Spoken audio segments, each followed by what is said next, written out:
couple of years ago, for those of you that have been following the journey for Sikhs in Academia, we started and launched in 2023. And the committee at that time were trying to do some sort of background work to kind of understand, the need for the network. And we were kind of scouring around all the websites to understand, who are our senior leaders that identify as Sikh. And we've really, really struggled. We've really struggled because I think some of the work that we're looking at is kind of the postgraduate research element. And we were reliant on HESA data at that time. And out of all the faith groups, Sikhs were at the bottom of that. Hence why, the work that Raj and the funding that's been provided for yesterday's conference is really, really important. Now we move on to the senior leadership in higher education institutions. And we've really struggled to find Sikhs at that time. But since the inception of Sikhs in Academia, we were really delighted to have last year, just to name a few, Kieran Drehan over from York, doing some wonderful work at senior level.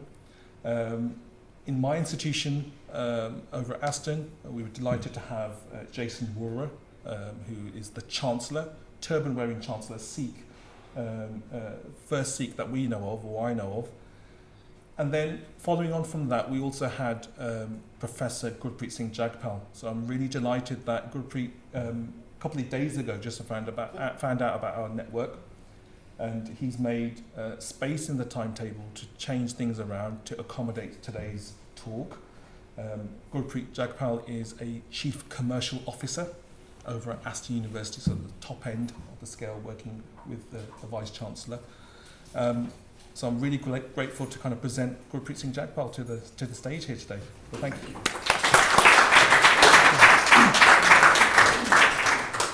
So for today's kind of discussion, we thought it might be best to kind of have a Q&A. So I've got a few questions that I'd like to ask, but also equally from you guys as well. I think I wasn't really aware of what a Chief Commercial Officer does in higher education. I do know now after having a chat with Gurpreet, but Gurpreet, just to kind of kickstart, tell us a little bit about your journey, about how you kind of landed in higher education, and give us a bit of a brief synopsis of how you got to where you were. So I'll try and be brief, and it's great. It's really great to be here. As Gurpreet said, I was actually in Suffolk this morning, and I've come across because he asked me to come across, and for me it was really important to be able to come here and share a little bit about kind of my journey. Acting really is a bit of a story, a bit of a blueprint for how others might want to progress on the non-academic side of universities, right? There is that dark side that no one really likes, the commercial side of stuff, right? So I started my career in universities in 2003 at what is now Birmingham City University. In those days it was UCE Birmingham. And I went into the university world actually not knowing what working in a university entailed. Up until that point, I'd grown up in small family businesses and graduated, went for an interview at BCU, got the job, thought, well, horki karna, right? Let's just go and start working here. And it was great, right? I spent probably 6.5 years at BCU, started as an IT coordinator, left that institution as a business development manager. So these people that try and build links between academia and the world of business, whether it's for research, whether it's for student internships, whether it's for consultancy, or now more so how we get money out of large corporates to fund some of the university activities. So the BCU for 6.5 years. From BCU I went to the University of Birmingham and I spent a couple of years there working with PGR students mainly and looking at how PGR students could become more entrepreneurial, spin their research out, look at commercialization, and then also look at how they could potentially become consultants, running their own enterprises and advising business and industry. I did about 2.5 years, did my MBA there as well. And from Birmingham I moved on to UCL, and I spent probably 2.5 years at UCL, where I was a deputy director of their Centre for Small Business and Entrepreneurship. So I did a lot around student support for startups, a lot around business engagement, small business programs. And I ran the Goldman Sachs 10,000 small business program for London, for the London node. From there, moved on to London South Bank University, did about 3 years there as a director of research, enterprise, innovation, and CEO of their commercial subsidiary as well. And again, that role actually opened up the world to me because we were crowned Entrepreneurial University of the Year. And off the back of that, I went and travelled China, Middle East, South America, Canada, all over, advising universities, policymakers, governments, British councils on how you build entrepreneurial universities and more sustainable institutions. From South Bank, I went to UWE in Bristol, so I've moved around a bit, right? There I was awarded my professorship based as a professor of practice. I'm happy to admit this, I've had 2 failed attempts at a PhD, 1 failed attempt at a DBA, and now I've given up for now. Because work took over, family took over. But I was really, really pleased to be awarded that professor of practice at UWE. And there I set up a think tank advising policymakers on embedding entrepreneurship and enterprise in primary, secondary and tertiary education. From there I was headhunted to go to the University of Suffolk, and that's where I got my first kind of executive role as Pro Vice Chancellor Business and Entrepreneurship. 4.5 years there. Interesting space, not a lot of upbringing in Suffolk. It's to the east of England, if anyone wonders where it is. Anybody there? Yeah, no, there is. There is a very small Punjabi community because there's a Gurdwara there as well. Again, a fabulous, fabulous time there. And then I was headhunted probably about a year ago to come and lead the commercial activities at Aston. So for me, it's kind of full circle coming back to the Midlands. All my family friends are still here. So as Chief Commercial Officer, I've got 5 things in my portfolio: marketing, comms, student recruitment. So I'm responsible for the brand, website, recruiting students. I lead all of our international activity, so international student recruitment into the UK. We've got 5, 6 international transnational education partnerships. We've got to scale that to 30 by 2030. And then we've got 3 overseas hubs at the moment: Pune, Singapore, China. By the end of this year, I will open Dubai, and we'll have a second one in China and another one in Delhi, in India, in Delhi. So international's big. I also look after all of our community engagement, all of our alumni, all of our philanthropy piece as well. And then the 4th area is regional business development, how the university links interacts with business. And then the 5th area is our new Aston Centre for Enterprise and Entrepreneurship. Essentially what I'm responsible for is making sure we get money, right? So I've got to bring all the students in, and then if we can't bring the students in, or alongside the students, how are we building commercial revenues? So we've got a conference hotel on site.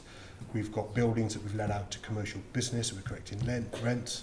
In the new year, we'll launch our new incubator for 100 startups on campus, pure commercial venture. And then we're also looking at student accommodation, sports facilities, sports courts, and all that stuff that we're going to do as a commercial venture on campus. So yeah, that's very whistle stop. As you know, 20 plus years, moved around a bit, and had a great time. Wonderful. And I know for Aston, we're going to start developing a health hub, aren't we? Yeah. We bought a building just on the back of Aston just to kind of push forward the health. There's a massive thing about pushing for health. But any questions from the floor about Gurpreet's journey into this kind of exec leadership role? Sequinder? Hi, my name's Sequinder. I'm also actually from Aston University, so I'm quite interested to know about your journey a little bit more. So one of the things my research has taught me is that there is this notion of, obviously you've heard of imposter syndrome, and I was wondering how you've experienced that and how you navigate that, and what would be your advice to people who may feel this imposter syndrome? It's a really good question. I had a mentor very early on in my career, and he described that imposter syndrome as a little grey man at the back of your head that keeps telling you, what the hell are you doing in this room? What is a person like you at your age, from your background, doing sitting with all of these, high caliber executives and stuff. And his advice, and it's the advice I've taken and I still sticks with me now, is you've got to learn to control it in a way and not let it derail you. And the way that I do that, it keeps me grounded, and it keeps me questioning myself and challenging myself, and just using it as a way to keep me grounded, really. And I think a little bit of imposter syndrome is actually quite good to have if you can control it. Some of the senior execs I see in the sector that don't have it, you can see evidence of kind of almost arrogance and egocentric decision making. And I think for me, having some of that imposter syndrome is a good thing to have, but you've got to control it. You've got to control it. And some of the ways you can do that is through having mentors, through having coaches, through having a peer group. So I was on a leadership program 2 years ago, and as a result of that, we've created a very small peer group of about 6 or 7 of us, same level in different universities. We've got a WhatsApp group. We get together once every quarter for a good kind of 3-4 hour online coaching session. We all come in with a problem, and we coach and support one another through that. So talk about it, embrace it, and use it to your advantage. Michelle. Yeah, so I'm Michelle, PhD student. I just wanted to pick up on what you mentioned about the PGR and entrepreneurship stuff that you were doing at one of the universities that you mentioned, because especially when we see like the role of social media, commercialization, we see like YouTube, TikTok and whatnot, and then I think we've mentioned like blogs, newspapers throughout the 2 days. I wondered if there's any kind of practical tips in which, as we're developing our research, which is kind of having the back of our head of being like, okay, how can I market my research, or how can I commercialize my research? Because obviously at the end of the day, even if you are funded or not funded, sometimes it's not enough money, right? So I think it's important. What's your research in? It's in religious studies, so I'm not going to make any money. Well, first thing is not to think that you're not going to make any money, right? When I started working with PGRs, so I worked with PGRs at the University of Birmingham, and we were graduating, I don't know, something like 1,500 PGRs every year. And the premise for us was not all of you are going to get academic jobs, right? Because there's not enough academic jobs in the system. And that was 10, 12 years ago. It's even worse at the moment, given the crisis we've got in the sector. So think about kind of portfolio careers where you might do a little bit of teaching, you might do a little bit of consulting, you might work for a business as well, so have a portfolio career. But specifically around your research, and one of the lessons we shared with that PGR community was talk about the impact. Quite often researchers will focus in the detail of their research and what they're doing, and actually what people want to know is what's the impact of your research, and it's increasingly where the research funding landscape is going as well. It's, okay, if I give you the money to do this, what am I getting at the other end? What is society getting at the other end? How is society going to benefit from what you're doing? So get into that psyche of talking about the impact of your research, because ultimately that's going to be your personal brand, because you're investing that for 3, 4, 5 years, however long you're going to take, and you want to be able to demonstrate the value that you've added and what your contribution is in that space. I think you're right, because I remember my funding application. I think one of the questions quite briefly was, you know, what is the benefit of society of you doing this research? Yeah, the impact measurement now in REF is higher than it's ever been before, right? It's a big measure of it all.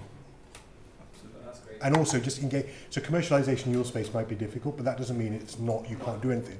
You could go into a consulting piece, right? Because you'll have a specific domain expertise that you will be seen an expert in.